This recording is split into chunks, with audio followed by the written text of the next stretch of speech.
The 10th of November, 1918.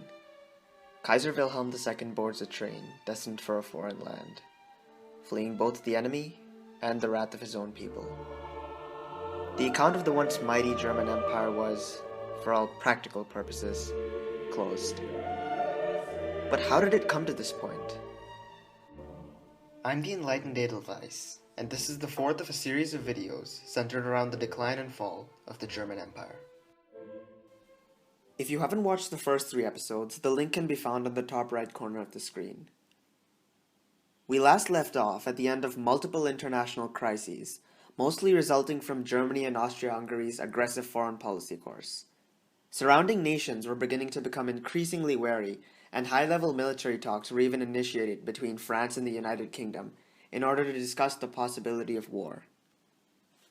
Italy, sensing the Ottoman Empire's weakness and seeing the ease with which Austria had annexed Bosnia-Herzegovina from them in 1908, decided that the time to capitalize on the situation was now or never. In 1911, it went to war and obtained Libya. It had by now become very clear to the world that the Ottoman Empire, that had been in decline for quite some time now, may be on the very verge of collapse. Seeing this, in October of 1912, Serbia, Greece, Bulgaria, and Montenegro joined forces and went on to deliver a crushing defeat to the Ottoman Empire, seizing the vast majority of the empire's European territory. This conflict was later to be known as the First Balkan War. The Second Balkan War, incidentally, took place not long after, in 1913, when Bulgaria, dissatisfied with the manner in which territory had been divided after the war, turned around and declared war on its former allies, attempting to invade Serbia. This didn't go so well, as Bulgaria was promptly and thoroughly smashed. This course of events was particularly alarming to Austria-Hungary, as the explosive territorial expansion of Serbia caused much concern that it would annex the newly formed nation of Albania and gain access to the Adriatic Sea. Furthermore, these concerns weren't eased in the slightest when taking into account Serbia's ambitious aims and aggressive foreign policy. Certain individuals, such as Konrad von Hötzendorf, took this opportunity to advocate a war against Serbia that would take care of the threat while they still could. However, others, such as Leopold von Berchtold, opposed this and advocated for peace. Meanwhile, it was always the aim of the Russians to control the Dardanelles, the straits that connected the Black Sea to the Mediterranean. This recent unrest in the Balkans heightened Russian fears that they would fall into the wrong hands, and this was only compounded by the growth of German influence in the region, with the appointment of German General Lindemann von Sanders to command Ottoman forces at the straits. Coming to 1914, Russian concerns were increased further with the discovery of evidence from intercepted German messages that suggested that should the Ottoman Empire collapse, Germany intended to seize Constantinople. It also gave evidence for an information campaign meant to prepare the German public for a war with France and Russia. By now, tensions had reached the boiling point. Austria-Hungary and with it Germany posed a constant threat to Serbia. Russia's humiliating defeat at the hands of the Japanese in 1905 and their failure in the Balkan crisis in 1908 left them eager to reclaim their prestige. Serbia, being Russia's only ally in the Balkans and the one last defense that still stood between the Central Powers and the Dardanelles, had Russia's firm and absolute backing. Russia in turn had the backing of France, who was allied to Russia through their mutual fear of German aggression.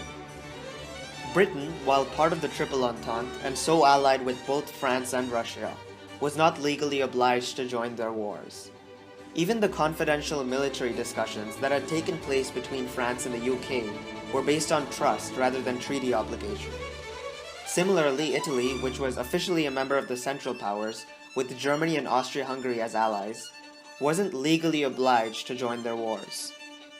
This was the situation in June of 1914. Then, on the 28th day of that month, a shot rang out in Sarajevo. Archduke Franz Ferdinand, the heir to the Austro-Hungarian throne, was dead. Assassinated in broad daylight by Gavrilo Princip. Austria-Hungary immediately grabbed the opportunity to blame the attack on Serbia, claiming that they were directly responsible for the murder. This was of course not true, as Gavrilo Princip was in fact a subject of Austria-Hungary itself. When the Kaiser heard of the news, he was on his royal yacht entertaining guests. Upon hearing of the Archduke's death, he immediately rushed back to Berlin. While it's unlikely that the Kaiser wanted or expected all-out war, it's quite clear that he did wish for Serbia to be punished, and probably expected a more local war in the Balkans at this point. Returning to Austria-Hungary, on the 13th of July, an Austrian investigation into the assassination came to the conclusion that Serbian involvement in the murder was altogether out of the question. Still, Austro-Hungarian officials such as Konrad von Hötzendorf once again advocated war, this time with the backing of both Emperor Franz Josef and Leopold von Berchtold. Therefore, on the 23rd of July 1914, Austria-Hungary issued an ultimatum to Serbia, filled with absolutely unreasonable demands that would essentially turn Serbia into an Austrian puppet. Serbia even agreed to the vast majority of these demands, refusing only one minor demand. It seemed to the world that the situation had been diffused, that Serbia had been humiliated and Austria-Hungary had gotten its revenge. But the situation was simply too perfect for Austria to let go. Therefore, on the 28th of July 1914, the Austro-Hungarian Empire declared war on Serbia, ignoring the possible global repercussions that such a decision might have. The reason they were able to ignore these possible repercussions, of course, is due to the firm support of Germany.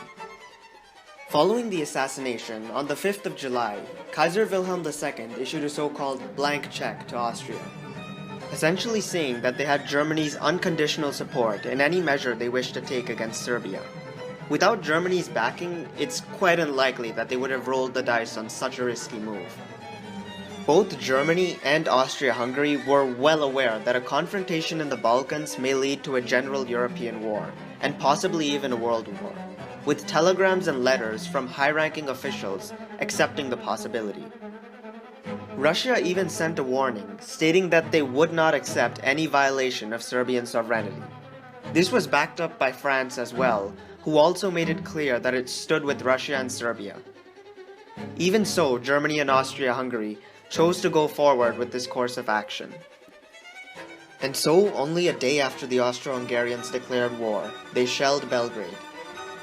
In response, on the 30th of July, Russia began to mobilize in an attempt to intimidate the Central Powers.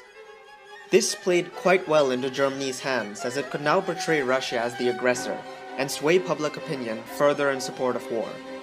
It declared war on Russia on the 1st of August, and France on the 3rd. All bridges had been burned. The Great War had begun.